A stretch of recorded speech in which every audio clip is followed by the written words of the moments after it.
Happy holidays. Heading to Lone Star State for a Cotton Bowl showdown with Memphis. Welcome to Jerry World, the Cotton Bowl. Penn State was on the nice list. Santa's wish comes true. We got a New Year's Six Bowl in Texas. The Blue-White Tailgate Bowl preview show is next.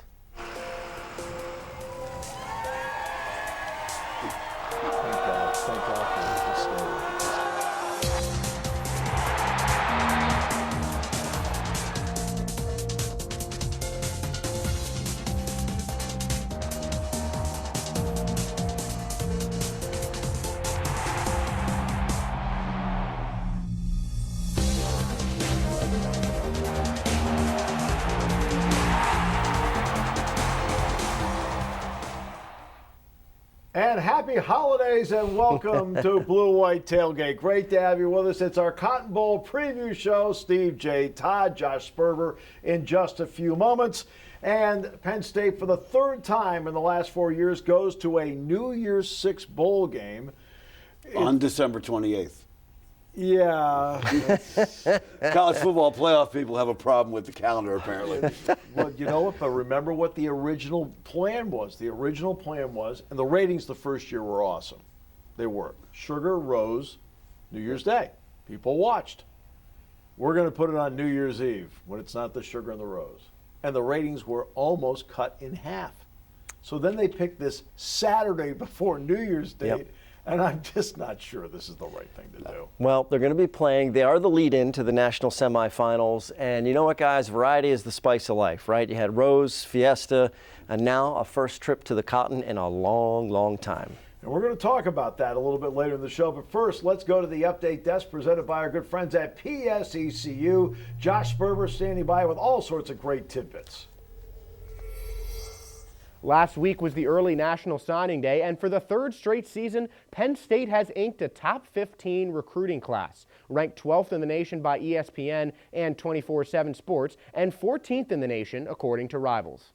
Plenty of awards for Penn State, as well as two sophomore standouts earned All-American status from the American Football Coaches Association. Pat Freiermuth was named an All-American at tight end, and Micah Parsons became the 43rd consensus All-American in Penn State history. He also earned the Big Ten Linebacker of the Year award. Another sophomore, quarterback Sean Clifford, is expected to return to the starting lineup for the Cotton Bowl after he missed the regular season finale against Rutgers with a leg injury. And, of course, there'll be three Big Ten teams in the New Year's Six. Of course, Ohio State in the college football playoff and Wisconsin playing in the Rose Bowl. So, getting it done in Dallas over the years. Penn State's done pretty well getting down there to Dallas and playing in the Cotton Bowl. You can see what's happened in the Cotton Bowl over the years at 2-0-1. And one historically significant and one I thought that was program significant long term, Jay. No question, the Texas game in Yes. 71 was a big deal. And you know, after Penn State had been disrespected 2 years earlier by Nixon, you know, how'd that end up for Nixon? I don't think that's the reason he got removed. Yes, it is. Don't kid yourself. The Pennsylvania congressional block went, okay, buddy. You are gone. Yeah. Todd, what do you got? Well, you know, guys, they've taken some cross-country flights. These guys have really logged some serious frequent flyer miles in the bowl season. They took the cross-country flight to California, then Arizona, the quick trip down to Orlando for the Citrus. Over 7,000 miles in the last four bowl seasons if you count this journey down to Dallas, where they're going to spend Christmas in the Lone Star State. Very excited. I mean, we're going to New Year's Six Bowl. We're going to play a good Memphis team, and we're going to Jerry's World. I mean, that's going to be an amazing experience. I've never been to Dallas, never been to Texas, so that's going to be awesome. I'm not really a Texas guy, but, you know, I'm going to see what it's like, you know, try to have the best fun I possibly can out there. No one is more excited than cornerback Trent Gordon. The Cotton Bowl is the same as a trip home for the Texas native. I think the whole team has asked me, hey Trent, we're going back to Texas. So, I mean, everybody has said something about it. What do you think these guys, what do you do experience in Texas when you're down there? Definitely the barbecue. Obviously, that's Texas's staple.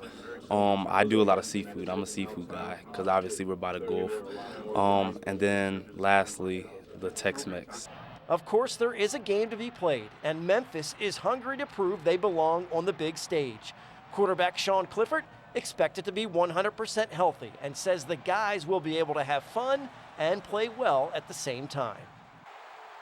All about just handling your business when, we're in practice mode or, preparation mode for a game. When we're away from football, or it's time to have fun, enjoy ourselves, enjoy our teammates and everything like that. Excited to take another step in this Cotton Bowl and then propel us for next year.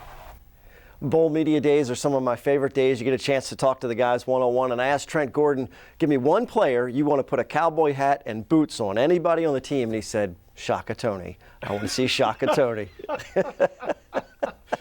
Actually, I'd like a picture of that. Yep, well, that'd be funny. By the way, just a quick note when you see Micah Parsons.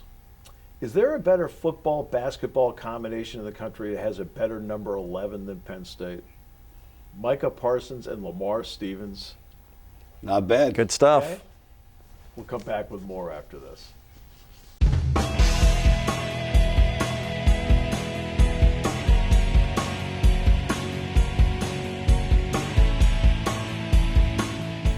All right, welcome back. And the Penn State defense will have a big challenge when they take on Memphis. But Memphis along the way has changed coaches. This happens all the time in bowl games, and it's been happening if you happen to be one of the group of 5 teams. Mike Norvell has left. He has taken the head coaching job at Florida State. He had talked about, I'll coach the Cotton Bowl. Florida State said, au contraire, mon frere. We're paying you.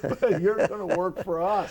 All right, so that means Ryan Silverfield is the guy that's going to take over. So let's go to our McClanahan's coaching file, brought to you by our good friends at McClanahan's Penn State Room.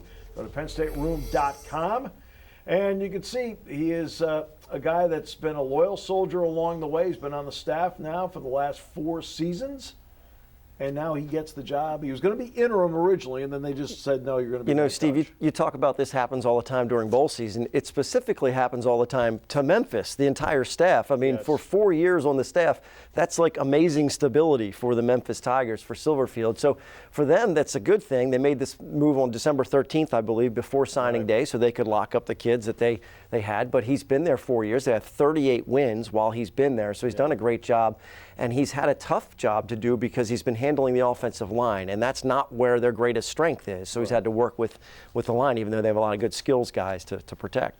Well, I think making him the coach permanently is going to help them in the bowl game. Because when you have that interim guy, those guys are on the phone just trying to figure out where they're going to land next.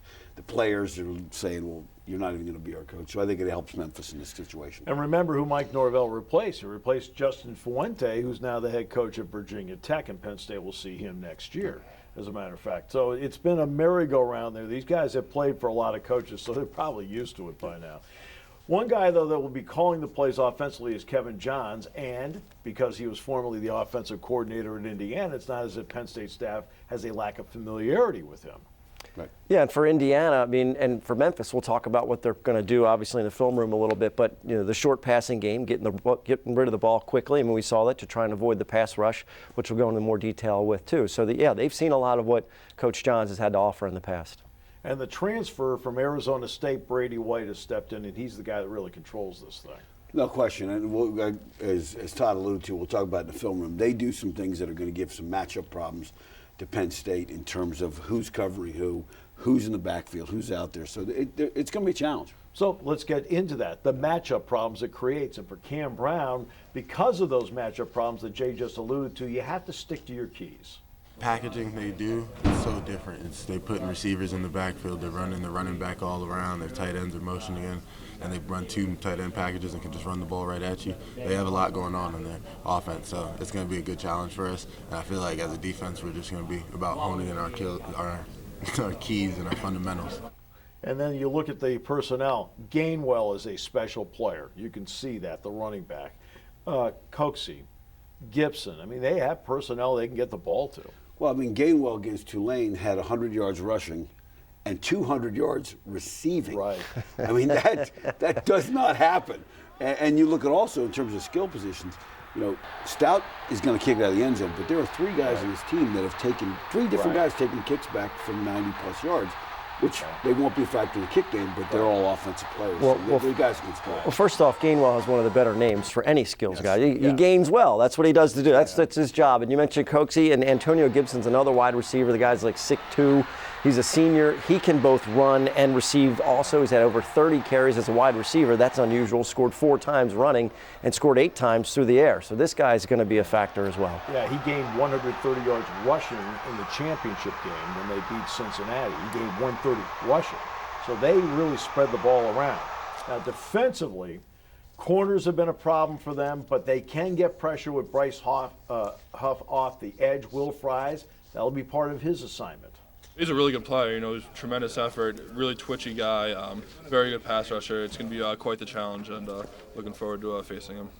Austin Hall, the middle linebacker, good, solid player. You watch him, he doesn't make many mistakes. The problem is they do have guys around them that do make mistakes. Yeah, and if you're a Penn State fan looking at this, what kind of defense are we looking at with Memphis? It's a good defense, not a great defense, not a terrible defense. They do a nice job kind of containing you, making you earn those points, but you know, it's not going to be a cakewalk. The other part of it is that Coach Franklin discussed the skills guys on this team, that they could play just about anywhere in the country. And they had so many that they moved one, Xavier Collins, from a running back over to linebacker because he has the skills to go ahead and play on the defensive side of the ball too. So they're still searching for answers when it comes to that, when it comes to their defensive side of the ball. No question about that, they are. And you talk about the kicking game, right? In terms of kicking off, roof closed, Jordan Stout, done.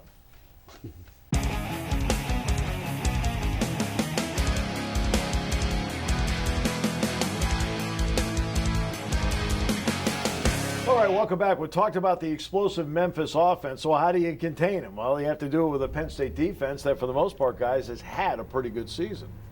They have, and you know the rushing defense has kind of put a little bit more pressure, per se, on the passing defense, and we'll see. I mean, look, Memphis wants to be balanced. Yeah. Penn State's been able to stop rushing attacks, but they can throw the ball. That puts a little bit more pressure on the secondary. Yeah, and it puts pressure on your slot coverage, and when we get to our players to watch, that's one of the things I'm going to talk about. Oh, he's already giving it away. Yeah, I'm giving it away. Oh, okay. So let's get to the tail of the tape, brought to you by our good friends at GoPSURV.com, which now, by the way, on my sheet it is lined in green. You know, notice that, the green M&Ms. Wow, they score a lot of points, Jay. But there's the balance right there, the 196 to the 285. That's really good balance right there. There's no question about it, and those are the types of offenses that have given Penn State problems this year. The teams that could do both. And they can throw the ball, they can run the ball, so this is going to be a challenge. This is not going to be a cakewalk. No, and the number that stuck out to me on there, though, is the points for Penn State. It's only 14. Right. You know, so they have given up some yards. They've given up some chunk of real estate, but not necessarily a ton of points. And so Memphis may move the ball in this game. They may move the ball up and down the field, but once they get to the red zone, and look, Memphis is dreadful from red zone defense, but Penn State is not. So I think this game can be won in those areas if Memphis is going to be able to move the ball, if Penn State is able to hold them to field goals, create a turnover, whatever it may be down in that situation, get a sack on a third down and create, you know, those kind of opportunities. Penn State's faced some really good running backs this season, and one legitimately great college running back in J.K. Dobbins, who's just a great player. Kenneth Gainwell is pretty close in that category, according to Yetur Gross-Matos. He runs hard. You know, people try to arm tackle him sometimes or go low, go too low. He makes people miss, and he runs through a lot of things. So you got to come up strong, bring your hips through, and finish on the guy. And Brady White, the quarterback. Now, here's the difference, though. White is he sees the field well and he throws the ball really well, but he doesn't run guys. You talk about Dobbins and what he did. Fields made such a difference with his legs. Some quarterbacks have made a difference with legs. This guy can't do that. No, I mean, he can get you 8 yards on some things, but he's not going to get you to 20 yard. But Kenny Gainwell, Kenny Gainwell? Yes, he can Gainwell. I mean, it's perfect name. Perfect name. Well, and that, you know, look, they've been hurt this year by the running quarterback, Steve, and I think that's really going to play into it. We mentioned Coach Johns, the guy's going to be there, so he can call the plays, has that background with Indiana. I really think they're going to try and get the ball back in his hands and get rid of it really quickly and utilize a short passing game. And then we'll see, for example, how the offensive line plays out for Memphis. They've had, it's a good, not great offensive line. It's fair. And Scotty Dill, who has been their starting right tackle for the 13 games they've played this year, is not going to play in the game. And with that factored in, James Franklin says when you look at what Penn State can do defensively, you can't take everything away. For us, the development of really all 4 guys on the field, you can't take them all away. So if they are going to have a plan for Etor, or they are going to have a plan for Shaka, whatever that plan is and who they're double teaming, that plan that puts an emphasis on taking someone away creates opportunities for others. And for Memphis, for example, Todd, when they've faced a quick defense, that has given them a problem.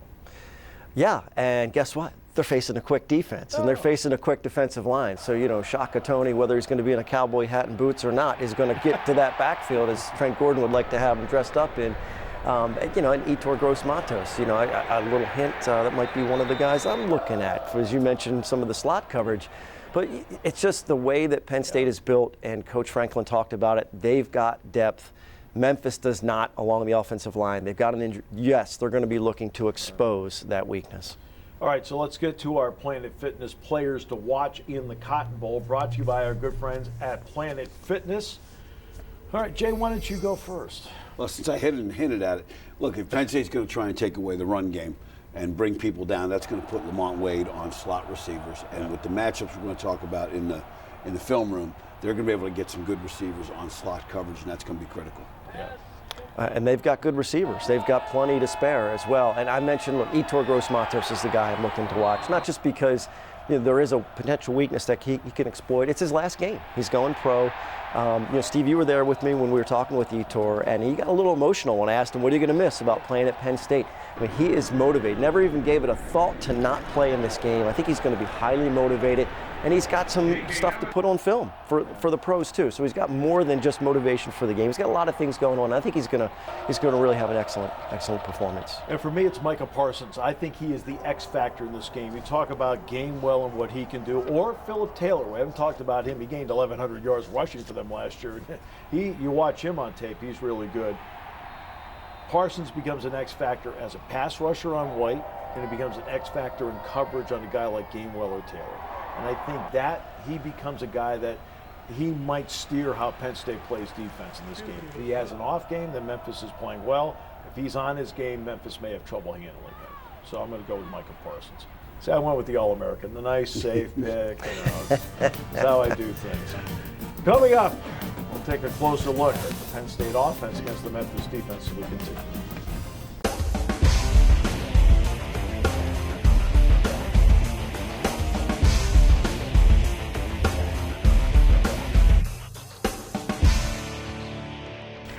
Welcome back. All right, the Penn State offense. Sean Clifford expected to be back at the controls, expected to be 100%. We'll talk about that in just a few moments. How would you guys evaluate where the offense is at this particular moment? Well, I think they've played some very, very good defensive football teams. So there's some inconsistency in terms of points, in terms of certain situations. So, again, it's one of those things. It's a good offense. It's not the offense of 2016 with Barkley and those guys. So, I mean, and I think that's a stick that people – that's the bar everybody kind of puts on these guys. So I think very solid and a lot of things that were really positive. Which is probably unfair that they put them, that they compare them to that level, because they put some historic numbers on the board, that particular offense. I think it's an offense that has tremendous potential and has shown really tremendous potential at each position level, right? The offensive line has had some games where they dominated the opposition. KJ Hamler's obviously shown some spectacular plays. Pat Freiermuth has probably been just the most consistent weapon all season long. All the running backs, the talent there. Sean Clifford's had good games. Will Levis has shown that he's got potentially has a role in this offense. So it's going to be interesting to see how Tyler Bowen deploys all these weapons for the game. Well, let's see the Bobby Rahal drive of the year, the drive of the season, brought to you by Bobby Rahal Honda in State College. And it goes back to the Michigan game, a 6-play, 75-yard drive. Started out with the quick out here to KJ Hamler to get things, or to Journey Brown to get things started. And then Sean Clifford, with time to throw, there's the quick shot over the middle to KJ Hamler as they just keep on moving the ball. And look at the time again he has. And then the deep ball down the field. That made it a 2-score game again, and that was one of the keys to winning that game. Penn State constantly kept Michigan down by 2 scores in that game, which gave them the cushion to win it.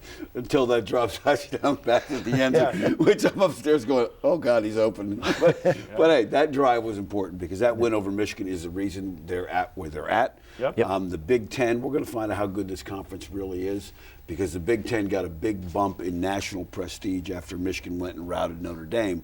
So we're going to find out how good the Big Ten is. I think that's a great drive to choose because it's indicative of their potential that we were discussing, right? They were able to correct some of the third down conversion issues they got when they needed it. They were able to kneel down and use the 4-minute offense a couple of times during the season to finish off a game, which they hadn't done in the past as well.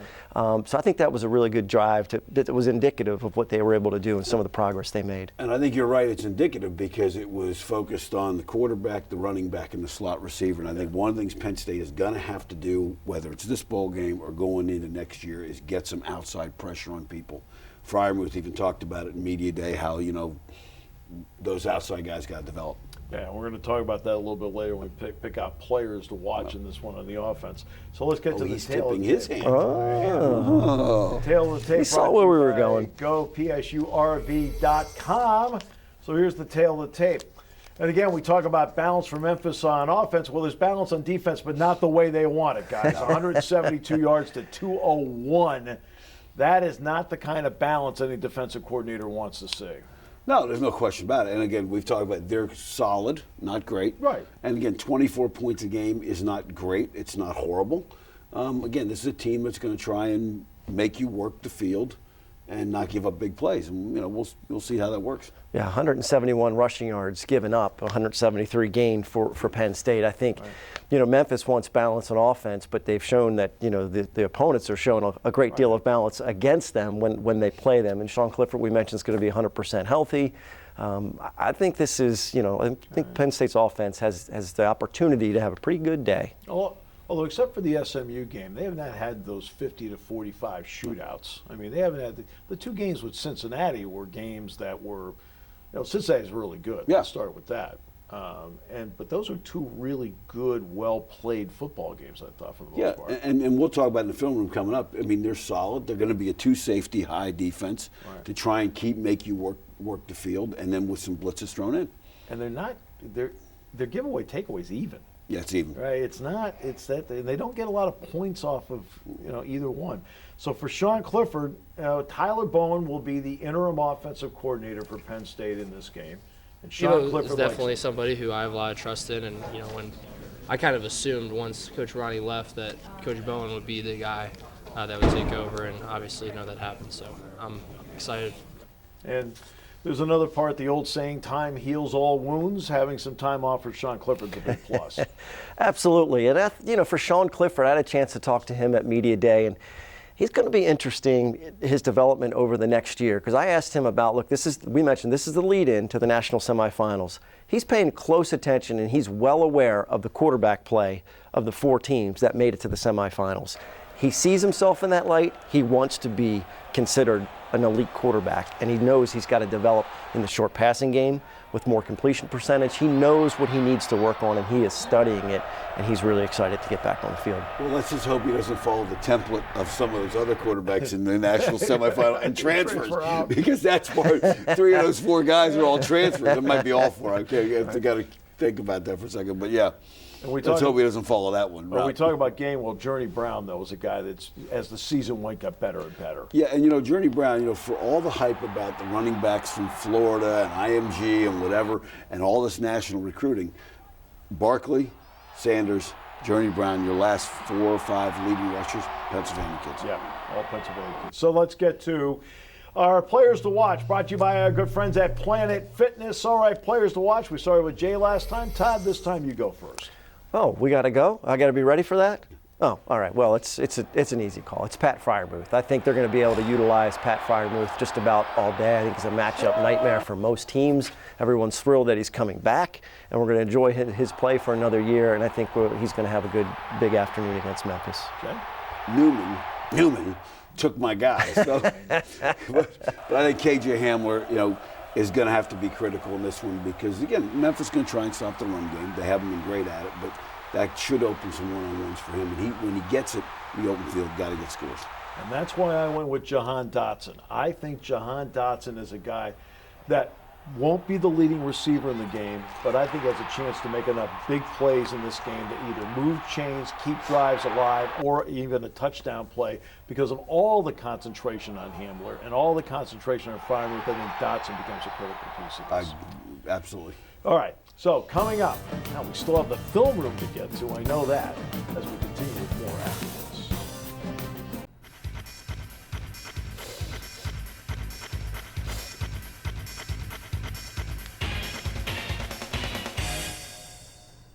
Welcome back into the show and into the film room with Santa Paterno here. I've delivered the gifts. That's right. And I'm here with the gift of the film room for the Penn State fans. Once again, thank you for the Jelly of the Month Club, the gift that keeps on giving. But this is brought to you by Beer Belly's Beverage, and we just can't wait to get into this matchup because it's a good one. Memphis versus Penn State. Sure, the names don't jump out at you with Memphis as the opponent. This is a really good team, and you had a chance to dissect them a little bit. Yes, and let's take a look at the screenshot we got here. This is on a team that has not played Power 5 teams. The last 5 years, they're 5-4 against Power 5 teams. The last 5 years, they're 47-19. Now, they have not played any Big Ten teams, so hopefully Penn State breaks that and comes out with a win. But let's talk about on defense first, because that's the area where I think Penn State can exploit some things. And just in their basic defense, what we talked about, they're going to start with 2 safeties high, which helps protect the corners. They will try and put pressure on your outside receivers, and they're going to do some things where they bring safeties down to get involved in the run game, which then puts a lot of pressure on this guy in the alley. And for Penn State, that's KJ Hamler. That's a good thing for Penn State. Let's take a look at the video on this one. Again, that safety's coming down in the run game. The safety to the side of the run fake is the guy that's generally going to come down. And again, that'll open up some opportunities. One thing you'll notice, we talked about Huff, number 55, stand-up defensive end. A lot of teams that Penn State's played have not seen that. There's a reason they do it, because it allows him to not only rush the passer, but also when they blitz other people, get him into coverage and try and confuse some things. Their pass efficiency defense is good.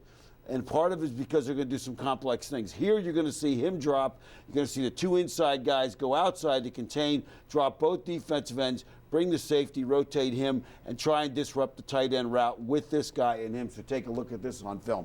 Again, the tight end from Houston can't even get off the ball. I won't be surprised if they try and do that to Freiermuth, where they get the defensive end dropping. But again, not a great defense, a good defense. Other thing that they do, they've had some trouble with the corners, and that's why you get the 2 safety look. And one of the best ways to keep your corners from getting beat on rundowns and passes is by blitzing them. They like to blitz the corner, which allows them to stunt their line and play the run game by moving the line up front and bringing the guy off the edge. It's usually unblocked, so let's take a look at that on the film as well. And again, as you see that corner blitz, they go from a 2 safety defense to a 3 safety defense. That's the receiver in the boundary is a guy that's got to take advantage of that matchup when they do that. Now, third downs, they're pretty good with third down defense. And again, it gets into, 2 safeties high, going to try and mix things up. They're going to get up here and try and disrupt routes.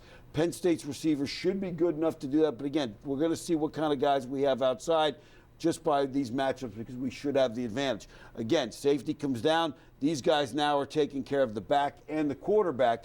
So again, if Clifford does scramble, they should have somebody in position. So let's take a look at that on the video as well. Again, 4-man rush here. Coming up there, both the linebackers are pressing the line of scrimmage to take away the back and the quarterback run game. Santa, you sure know a lot about football. And I think you know that was Memphis's worst side. You saved the best side for last, their offense. And in a word, these guys got skills. No question. And let's take a look at our first shot here.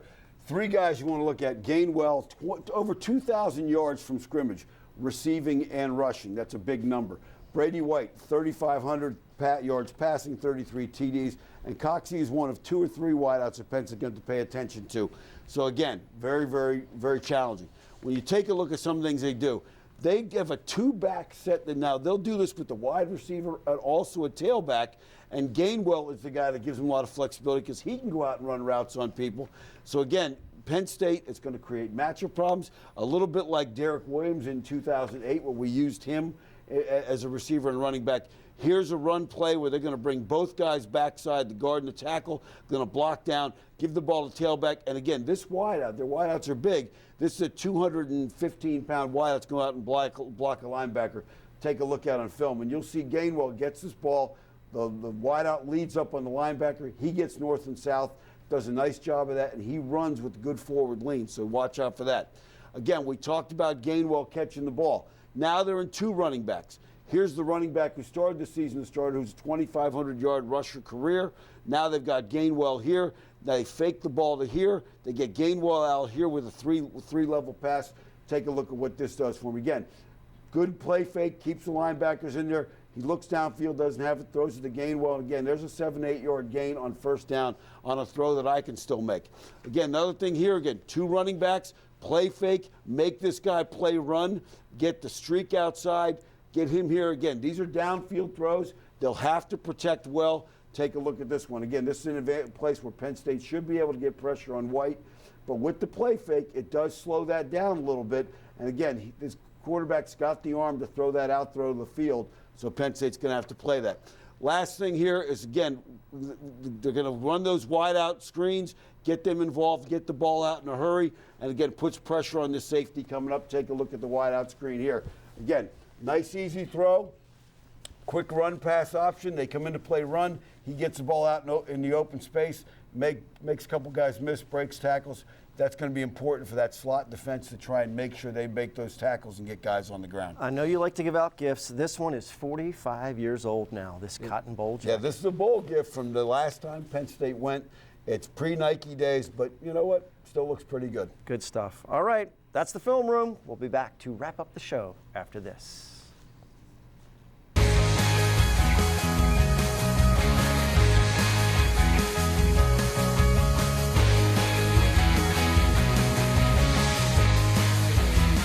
Welcome back. Now we're going to get into some history with the Cotton Bowl. And Todd, we've already seen, as we saw in the previous segment, the Cotton Bowl jacket from '75. Absolutely, in excellent shape, as all his relics have been in so far this year. And pre-Nike contract, in fact, pretty much pre-Nike. Yes, pretty much. So. The history is incredible. This will be the 4th Cotton Bowl appearance, one historically significant, one program significant without question. James Franklin says he's very aware of the history, especially after Wally Triplett talked to the team a couple of years ago. Talked about doing some things to maybe honor those teams as well and honor some of those players like Wally Triplett, obviously. Yeah, that's been something that's been discussed. We're very aware of it. As an athletic department, specifically as a football program, the Cotton Bowl is as well. Yeah, we're going to get to 48 just in a little bit. The '75 jacket was there. We had some fun with that. And the most memorable play of that. Some of us were in college at that time. Some of us were 6 and 7 years old at that time. Okay. I didn't get to go on the trip, by the way. Flashback to the gray hair. Thank you very much. My parents didn't even take me because they said, it's not a place for kids. So the 3 boys didn't get to go. My sisters did, which was late in the game. Baylor trying to come back scores an onside kick, and Joe Jackson runs it back 50 yards for a touchdown. Wow. Yes. You know it's your day to win. Now there's the '72 Cotton Bowl. Penn State had some great wins. Miami, NC State, the 2 bowl wins, Kansas, Missouri. But I always felt like the Texas one told the nation, excuse me, they play great football at Penn State.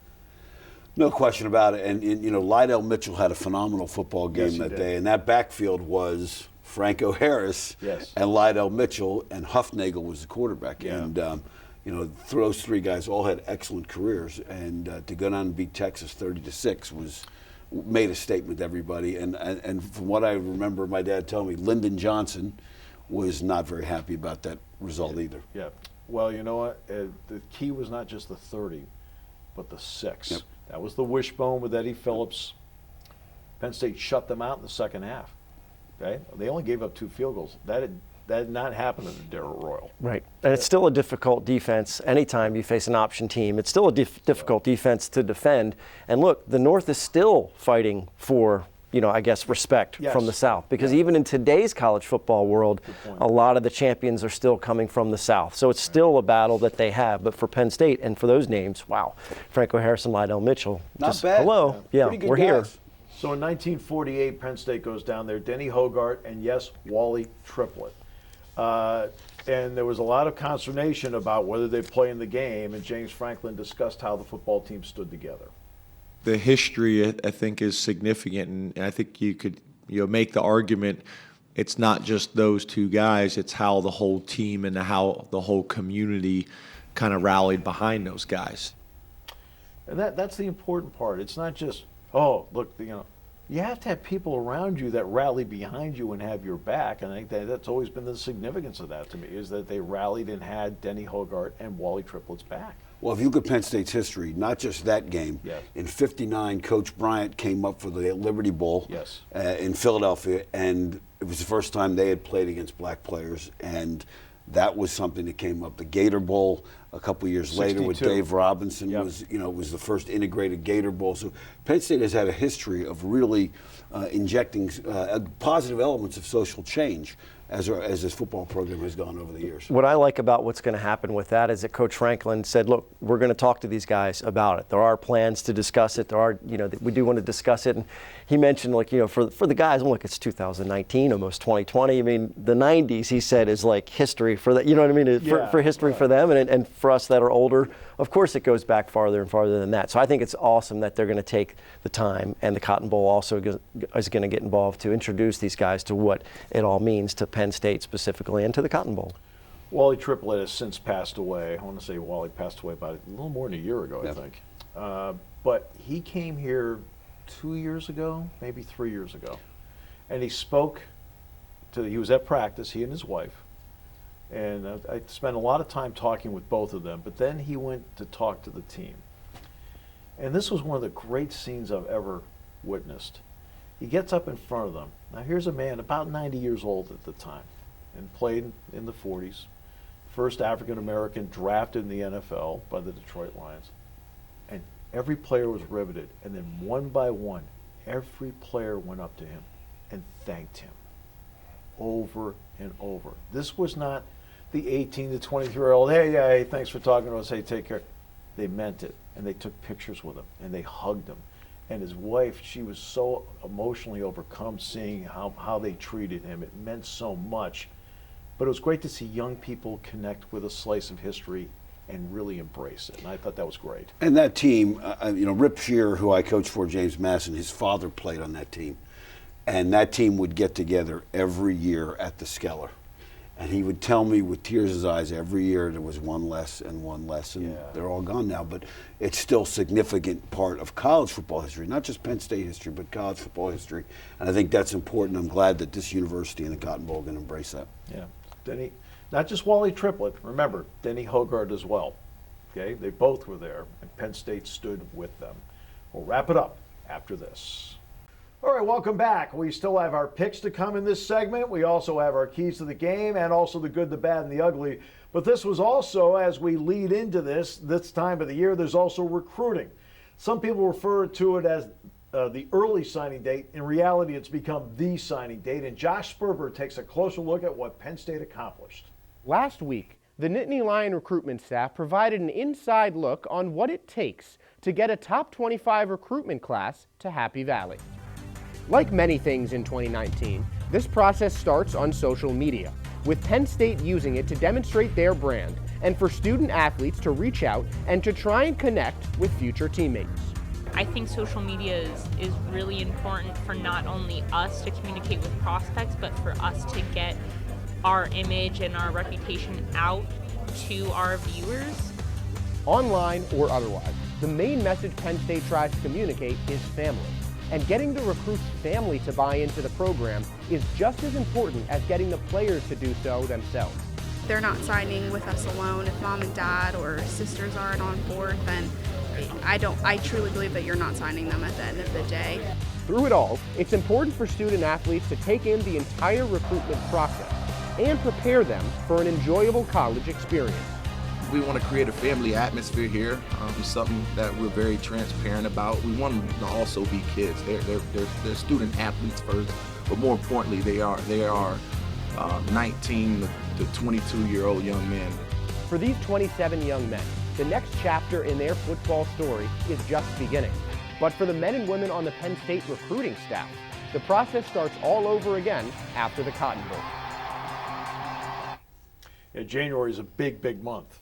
February, believe it or not, is actually a month where it's shut off. But January is a big month. That's why you have such big staffs these days, because it's you got to get ready for a game, you got to recruit, you got to get ready for a game, you got to recruit. So one has to concentrate on team, one has to concentrate on recruiting. It's not easy. No, but they don't need as many people as they got. I can tell you that right now. There's a lot of people doing the same thing. But you're going to be looking at juniors, and if you look next year to the top 10 kids in Pennsylvania, according to all the experts, and I happen to think those lists aren't worth the poop. Ohio State's come into the state. Clemson is in the state. Pitt's already. So there are going to be some challenges next year. And no question. All right, let's get to the good,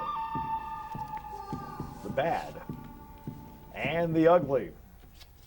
The good is everybody says there's too many bowl games. I understand it's a huge number. A lot of people get to go to bowl games. But you know what? I do enjoy sitting down and putting on a game, and it's there.